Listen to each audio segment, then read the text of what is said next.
Olha lá, ele não pode ver uma maquininha de massagem.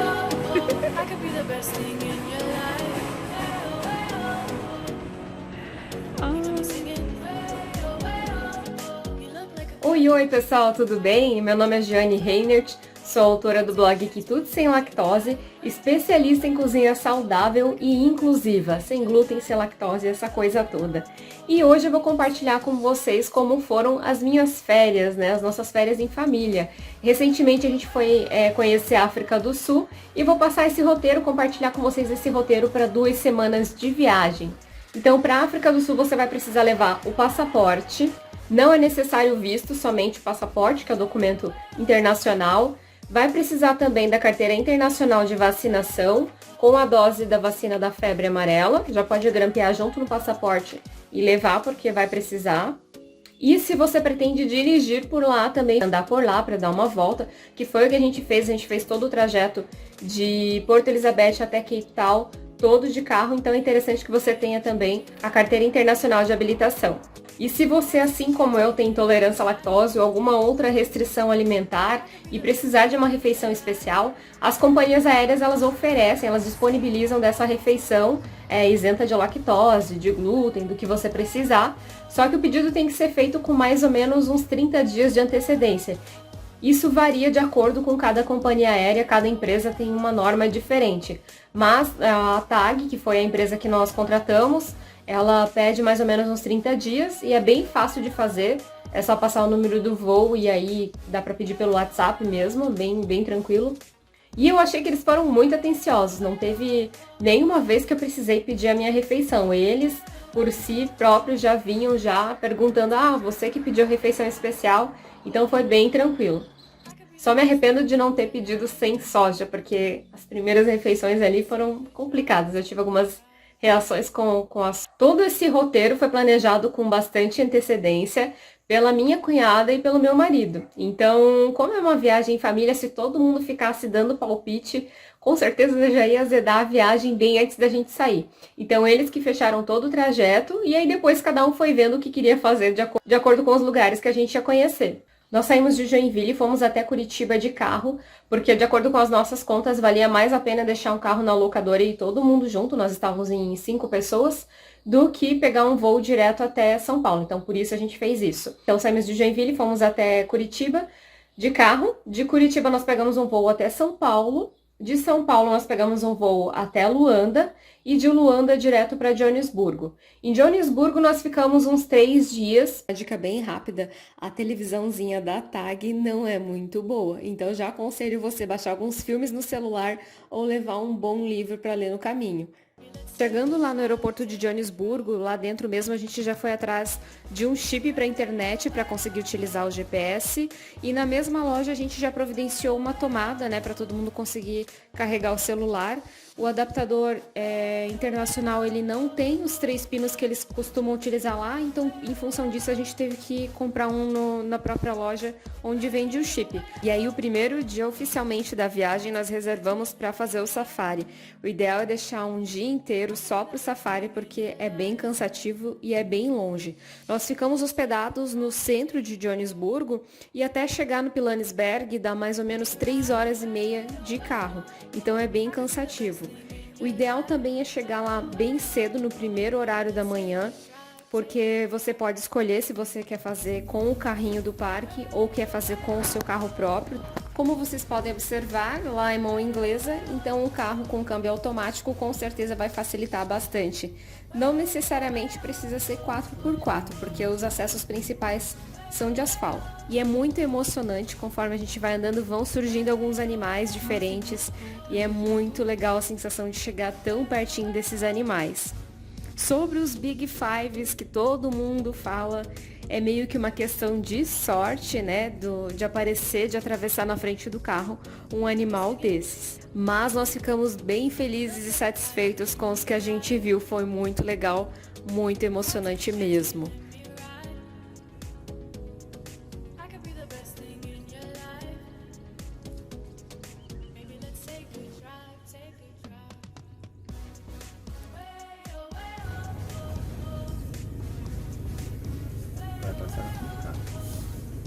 fecha o vidro e fica bem paradinho.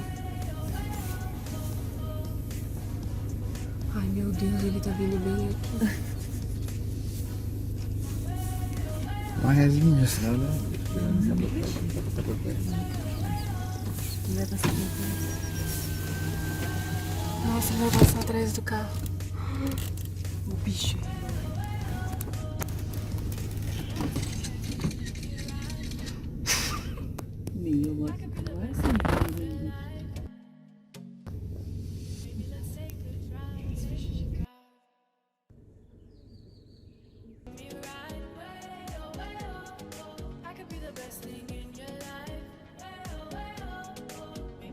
Olha, tem um pequenininho ali no meio.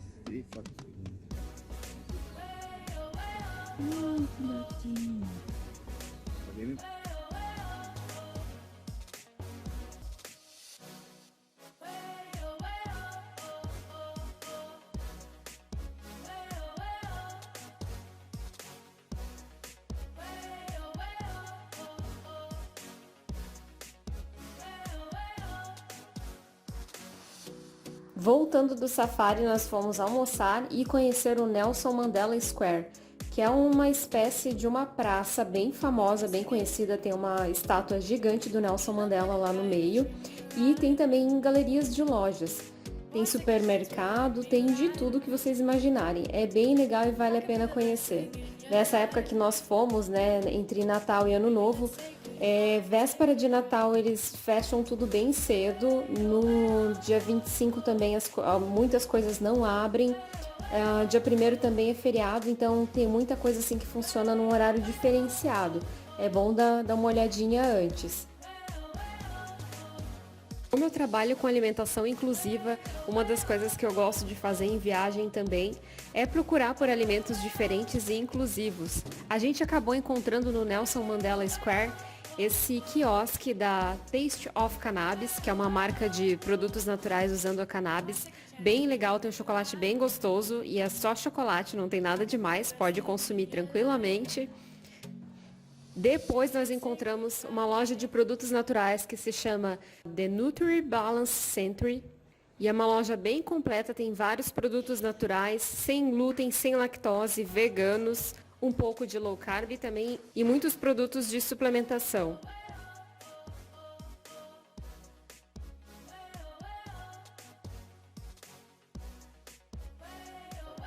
Também os supermercados Checkers e o Pick n Pay são bem completos, dá para encontrar vários produtos sem glúten e sem lactose.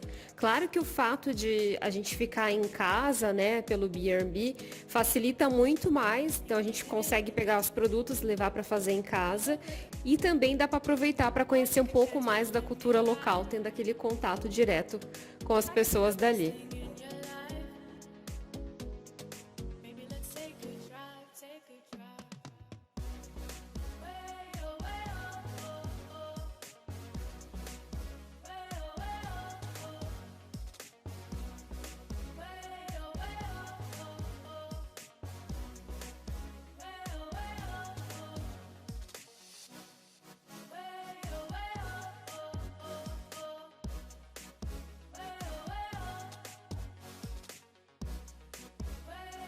Nós fomos visitar o Museu do Apartheid. Apartheid foi um movimento de segregação racial que aconteceu na África e esse movimento sugeria dividir as raças. Então, Apartheid significa apartar, separar, dividir, né? Dividir entre brancos e negros. Era isso que o movimento sugeria na época e ele conta muito sobre a história da África, sobre essa guerra praticamente que aconteceu na época, sobre a participação do Nelson Mandela também durante esse período.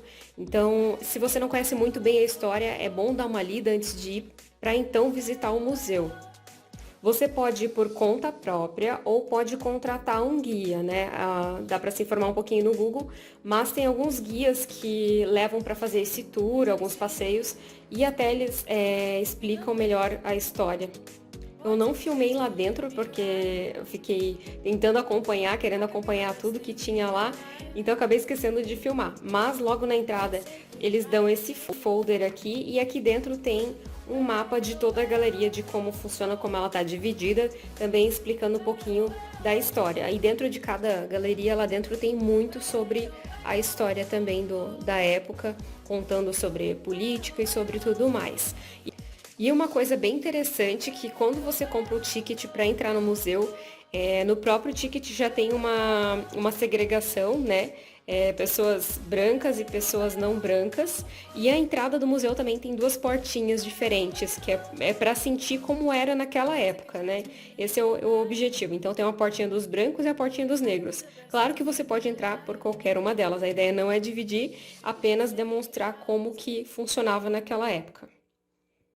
Do museu, como era véspera de Natal, a gente foi almoçar num lugar especial que a gente já tinha feito a reserva e aí a gente pediu um Uber. Ali ele tá contando pra minha cunhada que lá eles falam 11 idiomas diferentes. A língua oficial é o inglês, mas eles têm 11 idiomas diferentes. Então é até bem curioso porque dependendo do lugar que você for, corre o risco de eles não entenderem muito bem. Eles têm muitos sotaques, têm esses idiomas diferentes. É claro que assim, em pontos turísticos, Uber, qualquer lugar, eles se esforçam ao máximo para te entender, mas às vezes pode rolar essa dificuldade de comunicação. No dia 24, então, a gente resolveu fazer esse almoço especial em família, já que a gente ia ter que dormir cedo e no dia seguinte a gente ia para o aeroporto. Então a gente escolheu o Moio, que é um restaurante bem conhecido de comida africana. Eles têm mais ou menos umas 5 unidades, a gente foi no Urban, fizemos a reserva antes, e eles oferecem algumas carnes especiais lá da África. Mas no cardápio tem também algumas opções vegetarianas e veganas também, né? Então se você estiver com outras pessoas que têm uma alimentação diferenciada, dá tranquilamente para ir nesse lugar. A gente achou uma graça, super aconchegante, fomos muito bem atendidos e foi tudo muito, muito bom, assim, experiência ótima. A comida muito gostosa e lugar super agradável. A moeda africana é o rand, que leva a foto do Nelson Mandela e também dos Big Fives, né, que é muito característico deles. O real atualmente está valendo mais, o que é um ponto bom para a gente que está indo como turista, mas o real não é muito bem aceito lá. Então uma sugestão é ou você tentar trocar aqui, dependendo do valor do dólar, ou comprar dólares e tentar trocar lá em Cape Town ou em Joanesburgo, fazer alguma dessas trocas, ou sacar no ATM, mas é bom levar um pouco daqui já para garantir. E aí tem que dar uma olhadinha no preço do dólar, do euro, ver o que está valendo a pena, pesquisar um pouquinho para daí fazer essa troca e decidir se vai trocar aqui ou trocar lá. Então esse foi o roteiro do que nós fizemos em 3 dias em Joanesburgo, sendo que oficialmente foi uns 2 dias, porque um dia ali não dá para considerar muito bem, porque a gente fica mais em função do aeroporto, a gente chegou na metade do dia, vai no supermercado, volta, essas coisas. Então, assim, deu inteiro, assim, mais ou menos uns 2 dias e essas foram as coisas que a gente fez. E saindo de Joanesburgo, nós fomos para Porto Elizabeth. E aí eu vou dividir num segundo vídeo todo o roteiro de Porto Elizabeth até Cape Town, tudo que a gente fez, os lugares que a gente foi parando, que foi bem legal. E vou deixar também mais algumas dicas de segurança e tudo mais que eu acho que é bem importante repassar também. Não esquece de se inscrever no canal, deixar aquele joinha, compartilhar e qualquer dúvida deixa nos comentários que a gente vai se falando. Até o próximo. Ah, tem que pedir para ativar o sininho. Mas o sininho não é a mesma coisa que a inscrição? E, gente, eu ainda tenho que aprender essas coisas, mas vocês sabem o que é para fazer, então